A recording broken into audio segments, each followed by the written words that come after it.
Buenos dias. Good morning. Aloha. Bonjour to everybody.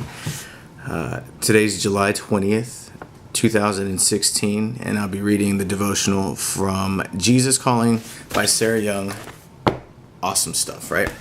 And then I'll be sharing a scripture from Philippians with you and then my insights. So it reads, "Seek my face, and you will find all that you have longed for. The deepest yearnings of your heart are for intimacy with me. I know because I designed you to desire me. Do not feel guilty about taking time to be still in my presence.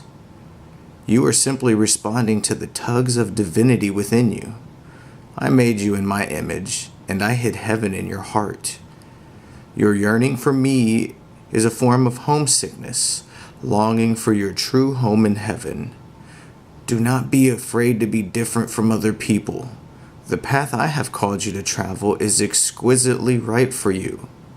The more closely you follow my leading, the more fully I can develop your gifts. To follow me wholeheartedly, you must relinquish your desire to please other people. However, your closeness to me will bless others by enabling you to shine brightly in this dark world." Wow.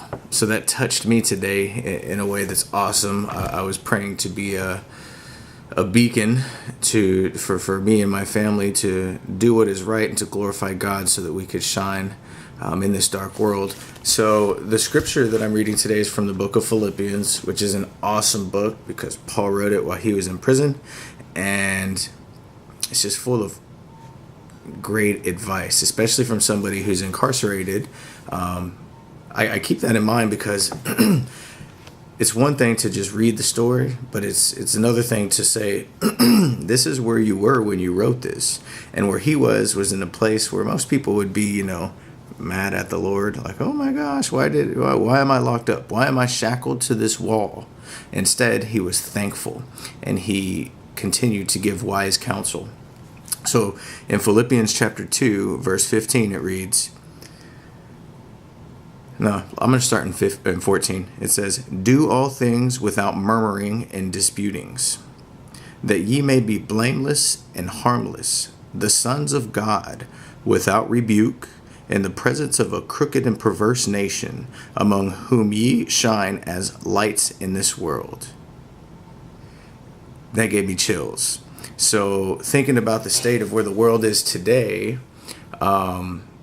we are all confronted with the temptation, not of conforming to the world, but of complaining about the world. How often do we sit around and think about how bad it is today or what's going wrong, when rather than doing that, we could just be thankful for everything that's going right. Our health, our simple things, the fact that we can see, hear, walk, some of those things we take for granted. That's why I find it interesting that he wrote these things while he was incarcerated, chained to a wall. Okay, so he wasn't walking anywhere, and he was very thankful. And it makes me grateful for the ability that I have to walk outside and jump in a car and drive to work, because that's more freedom than he had when he wrote this, and more freedom that a lot of people have still to this day. Yesterday, I talked about how light and darkness cannot exist in the same place at the same time. If you keep your eye single to the glory of God, heaven will shine through you.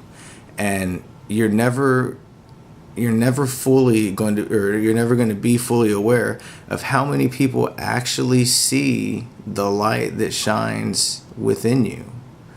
Somebody else might be watching as you hold the door open for someone.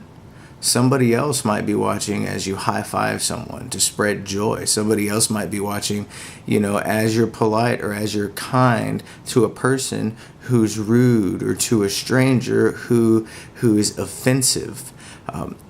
People are watching, and we don't fully comprehend how many people are watching because we don't pay attention.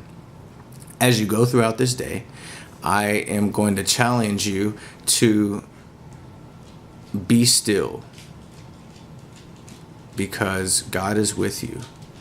And as you're still in his presence, as you take a moment to reflect on his love for you, he's going to give you opportunities to serve.